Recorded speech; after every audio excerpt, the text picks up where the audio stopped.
Bonjour mon père, bonjour à tous ceux qui suivent nos vidéos. Alors en guise d'introduction, j'avais trouvé dans le catéchisme de l'Église catholique une petite phrase, je pense, qui peut bien nous éclairer. Donc je vous cite, donc c'est au numéro 1153, donc 1153, pardon. Les actions liturgiques signifient ce que la parole de Dieu exprime, à la fois l'initiative gratuite de Dieu et la réponse de foi de son peuple. Alors, je vais maintenant vous poser plusieurs questions à la suite pour une première partie. Nous voyons bien donc ici que le peuple de Dieu répond par sa foi à son Créateur. Est-ce que vous pourriez nous préciser concrètement comment et où s'instaure le dialogue dans la messe ? Est-ce que c'est seulement lorsque l'Assemblée répond au prêtre ou lorsqu'il s'exprime verbalement dans le credo, le confiteor, le Notre Père, les chants ? Est-ce que c'est seulement quand nous écoutons la parole de Dieu et y adhérons ? Ou bien est-ce que c'est une notion qui est plus large et qui comprend aussi la réponse du cœur et du corps à l'action liturgique, la foi dans la présence du Christ dans l'Eucharistie, l'agenouillement, l'inclinaison, l'adoration? Et dans ce cas, en quoi est-ce un dialogue ? Vaste question. Il y a plusieurs aspects dans votre question. Je retiens un point par rapport à la nature même de la messe. Et puis, vous abordez la question aussi du dialogue sous l'angle du dialogue du langage avec le corps, que je vais reprendre parce que c'est quelque chose qui est oublié aujourd'hui. Dans la citation du catéchisme de l'Église catholique que vous faites, il est bien posé en premier qu'il y a le don de Dieu auquel l'homme répond. Voilà, ça c'est tout à fait juste, c'est toujours le don de Dieu, c'est Dieu qui est premier et c'est nous qui répondons. Donc en ce sens, oui, il y a un dialogue en tout. Pour l'aspect de la messe, moi je partirais sur l'image de l'alliance. Une alliance présuppose deux partenaires pour faire alliance. Et donc la messe reprend l'alliance entre Dieu et son peuple. En fait, si vous voulez, pour répondre en partie à votre question, la messe, je dirais, en elle-même, elle est un dialogue. Elle est à la fois un don de Jésus, mais elle est aussi un dialogue entre Dieu et son peuple. Elle est la concrétisation, le lieu le plus haut de l'alliance, où Dieu se donne et où l'homme accueille et répond. Voilà. Alors, on trouve des aspects du dialogue dans la messe du début jusqu'à la fin. Je pense le plus simple, c'est le Seigneur soit avec vous et avec votre esprit. Voilà, on reprend le dialogue. Le dialogue du prêtre et de l'assemblée reprend le dialogue de Dieu avec le peuple. On a une place particulière pour l'entrée dans la prière eucharistique, qui va être le moment le plus haut de la messe, là où il y a la consécration, où Jésus vient réellement sur l'autel. Et notamment, là, le dialogue, vous voyez, il s'intensifie parce que le Seigneur soit avec vous, avec votre esprit, élevons notre cœur, nous le tournons vers le Seigneur, on sent qu'on monte, et rendons grâce au Seigneur notre Dieu, cela est juste et bon. Donc c'est comme si on prenait un escalier qui nous monte à l'endroit presque au sommet de la messe, au moment de la consécration. Mais sinon, le dialogue, il est répandu tout le temps. Il est répandu tout le temps dans la messe. Par exemple, lorsqu'il y a des oraisons et que le peuple répond Amen. Le corps du Christ, Amen. Voilà. Le petit mot Amen, c'est vraiment l'expression d'un acquiescement et d'une réponse au don de Dieu. Alors, vous parlez aussi des attitudes du corps. On entend parfois que la messe, dans la forme actuelle, c'est-à-dire où le prêtre est face au peuple, on entend dire que ça manifeste davantage le dialogue. Je crois que le pape dit des choses similaires à ça. Le dialogue entre le prêtre et l'assemblée qui reprend le dialogue de Dieu avec son peuple. C'est vrai. Ceci dit, la forme traditionnelle de la messe ne mettait pas de côté ce dialogue-là, puisque hormis dérogation qui avait été donnée pour Charles de Foucauld, en fait, dans la forme traditionnelle de la messe, le prêtre doit avoir un servant qui répond, justement. Donc on trouve ce dialogue. Je fais juste cet aparté parce qu'il ne me semble pas juste d'entendre dire aujourd'hui que le dialogue, il est présent que dans une forme de la messe. C'est pas vrai, il était présent dans les deux.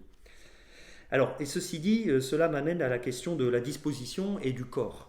C'est vrai qu'il y a aujourd'hui un langage avec le corps que nous avons perdu, qui est aussi une réponse, un acquiescement, une réponse, et en ce sens qui fait partie d'un dialogue C'est le sens des positions à la messe, hein. Lorsqu'on est debout, la station debout signifie la position de la résurrection, de la vie. Donc c'est pour ça qu'on est debout pour l'évangile. L'évangile qui est la bonne nouvelle par excellence de Jésus ressuscité. On ne l'est pas pour la première lecture, la deuxième lecture. C'est pour ça qu'on est debout quand on dit le credo. On affirme la foi en la résurrection de Jésus. On est debout, on n'est pas assis. La position à genoux, c'est la position ou bien de demande de pardon ou bien d'adoration. Donc on l'est à la consécration, peut l'être pour la communion. Voilà, donc le corps effectivement a un langage et qui en lui-même est une réponse à ce qui se passe et au rite qui se déroule devant nous. Voilà. Et je pense aussi, je sors de la messe, la liturgie elle est profondément dialogale. Elle est l'échange entre Dieu et son peuple. Et par exemple, si nous allons dans des monastères d'hommes ou de femmes, nous voyons souvent que les offices, comme les laudes, les vêpres, sont chantés en chœur. Et derrière l'idée du chœur, qu'est-ce qu'il y a? Il y a le fait que l'un donne la parole à l'autre et l'autre répond. On a un dialogue, voilà. On n'est pas dans la messe, mais il y a quand même le chœur des moines, démonial, signifie justement cet aspect dialogal. Voilà. Merci. Donc, dans la deuxième question, deuxième partie, je suis désolé, j'insiste un petit peu sur la place du corps. Donc, comment pouvons-nous davantage rentrer dans cette démarche dialogale? Par exemple, est-ce que la place du corps, la position debout, assis, incliné, à genoux, et la disposition de l'esprit, recueillement, préparation des lectures, peuvent la favoriser? Donc, quand je parle des positions, souvent on voit des gens qui s'agenouillent, d'autres qui sont debout, des gens qui se mettent à genoux pour communier, d'autres qui peuvent s'incliner ou se mettre à genoux pendant le Je confesse à Dieu. Que dit le missel par rapport à ça? Et puis voilà, comment cela peut favoriser le dialogue?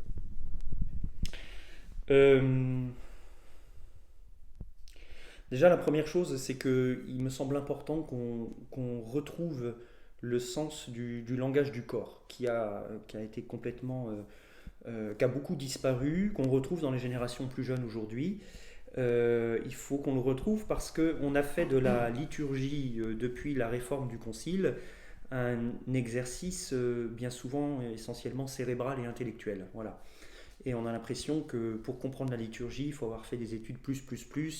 Oui, c'est ça, on en a fait quelque chose d'essentiellement intellectuel, oubliant que l'homme a un corps et qu'il parle aussi avec son corps. Donc je pense que on a aussi perdu des fidèles à intellectualiser trop la liturgie. Bien sûr, il faut la comprendre, mais il faut aussi la vivre et la vivre dans tout son être humain, c'est-à-dire pas qu'avec son esprit, mais aussi avec son corps. Après, pour répondre à votre question, je pense qu'il faut réapprofondir, se réapproprier le langage du corps. Voilà, ce que je disais tout à l'heure, les positions à la messe, elles ont un sens, une signification. Je suis sûr que si on demande aux gens qui viennent à la messe qu'est-ce que ça signifie quand ils sont debout, quand ils sont assis, quand ils sont à genoux, je suis sûr qu'ils ne vont pas vous répondre, la plupart. Hein. Bon, alors il faut revenir au sens. Pourquoi on a telle position et qu'est-ce que ça veut dire? Et puis, il y a un aspect qui m'échappe, là je pensais... Ah oui, la forme actuelle du missel, elle laisse très libre les gens en fait. Alors c'est peut-être ce qui est compliqué.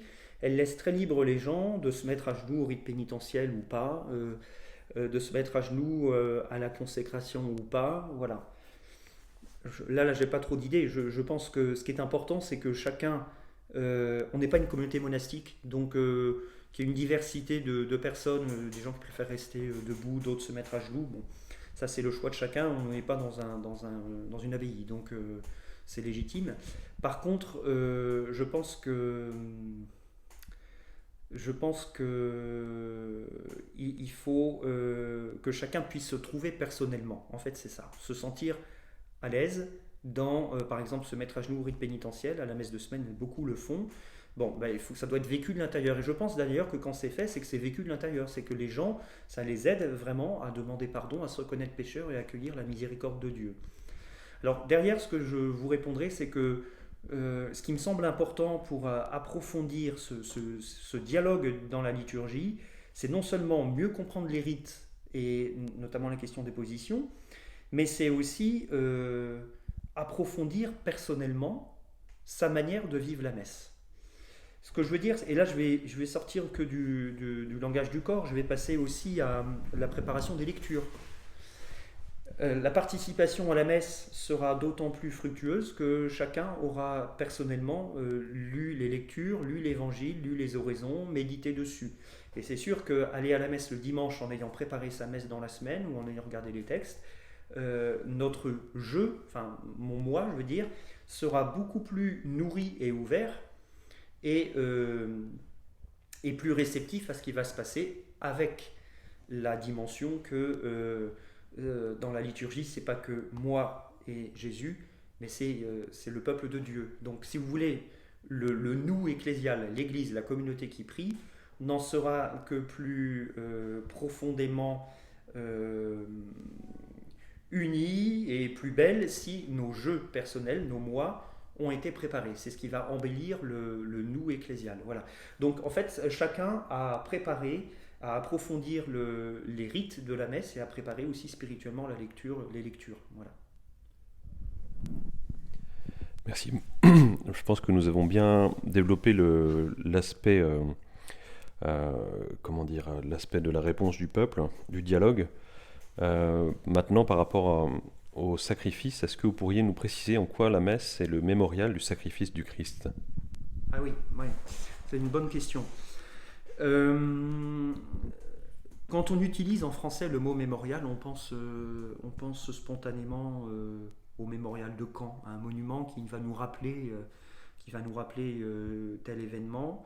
On pense aussi dans nos mentalités républicaines, on va dire civiles, civiques. On pense à des commémorations comme le 8 mai, comme le 11 novembre, qui sont des jours de mémoire. Voilà. Alors la différence, il y a cet aspect dans la liturgie chrétienne, mais la différence c'est que dans la liturgie chrétienne, ce dont on fait mémoire se trouve par la liturgie actualisée. Ce qui n'est pas le cas le 11 novembre ou le 8 mai. Voilà, on n'actualise pas les choses, on fait mémoire d'eux. Dans la liturgie, c'est pas ça, on fait mémoire d'eux et en même temps, ce dont on fait mémoire se retrouve actualisé pour nous. Alors, la question de la messe comme un sacrifice, ce qu'il faut comprendre, c'est que la messe, quand on célèbre la messe, on refait ce qu'a fait Jésus le soir du jeudi saint. Donc, on réitère le repas de la Seine, l'institution de l'Eucharistie, qui elle-même est une espèce d'enveloppe sacramentelle, c'est-à-dire sous des signes, hein, le pain et le vin. La Seine, c'est une expression sacramentelle du sacrifice de Jésus sur la croix. Jésus va donner sa vie le vendredi et il anticipe ce don d'une autre manière, pas d'une manière humaine mais d'une manière sacramentelle sous les espèces du pain et du vin le jeudi soir. Donc lorsque nous célébrons la messe, on renouvelle, on refait non pas le sacrifice du Christ du vendredi, il a lieu une fois pour toutes, c'est fini, ça c'est définitif, il n'aura pas lieu une deuxième fois, mais le prêtre renouvelle la scène, le repas du jeudi saint. Et en ce sens, on est dans un aspect sacrificiel, mais sacramentel. Voilà, non pas humain. Et donc, on peut dire que la messe, effectivement, elle a une dimension sacrificielle au sens où Jésus s'est offert sacramentellement en célébrant la messe sous les espèces du pain et du vin. Et à chaque messe, on retrouve cet aspect sacrificiel. Finalement, en rentrant dans le dialogue de la messe, on participe à nouveau à ce sacrifice du Christ dans lequel nous sommes entraînés. Et si vous voulez, c'est un peu comme si on était le vendredi au pied de la croix à la messe et en même temps le dimanche matin de la résurrection. On communie aux deux effets. Et par la communion physique et spirituelle, en fait, on reçoit les effets qui sont actualisés par la liturgie. Très bien. Et maintenant, dernière question. Je me suis posé la question, pourquoi est-ce que vous avez voulu traiter l'aspect dialogal et l'aspect sacrificiel dans cette vidéo? Pourquoi les deux en même temps? Alors, j'ai peut-être un début de réponse, vous allez me dire si j'ai juste. Peut-être que c'est justement parce que notre communion au sacrifice du Christ est profondément dialogale, pardon. Bah oui, c'est ça en fait, la réponse c'est dans la question. En fait, les deux, bon, ce sont deux aspects de la messe hein, qu'on peut regarder, étudier séparément, l'aspect du dialogue, l'aspect du sacrifice, mais en fait, dans le fond, ces deux aspects n'en font qu'un et se complètent au sens où le plus haut point du dialogue dans la messe, il est à la communion. lorsque le prêtre donne le corps du Christ et dit au fidèle le corps du Christ et que le fidèle répond Amen, c'est le plus haut point de la communion et donc de la participation au sacrifice du Christ qui a lieu dans un dialogue. Parce que, en fait, Dieu peut se donner, hein, mais si l'homme ne le reçoit pas, n'est pas ouvert, ça n'enlève rien au don de Dieu, mais ça enlève aux effets du don de Dieu parce qu'on n'est pas ouvert et on ne le reçoit pas. Donc pour que le don de Dieu se déploie, il faut que l'homme soit ouvert au don qui est fait, l'accepte. Et c'est le sens de ce petit mot Amen, qui veut dire en fait en hébreu oui, je crois, oui, voilà. Donc les deux aspects de la messe sont profondément liés et se retrouvent finalement au plus haut point dans la communion. Voilà. Merci mon père, je crois qu'on a fini pour aujourd'hui. Oui, c'était court. Je vous propose peut-être la prochaine fois, sauf si des paroissiens ou des gens qui regardent ont d'autres propositions, on avait noté comme thème de travailler ou de parler de la communion, de la confession. Alors voilà, est-ce que la confession est nécessaire avant la communion? Et certains états comme l'état de vie, l'état de grâce, la communion spirituelle. Moi je vous propose ça. Si jamais vous avez d'autres suggestions, vous nous les faites parvenir et puis on pourra changer. Voilà, bonne journée.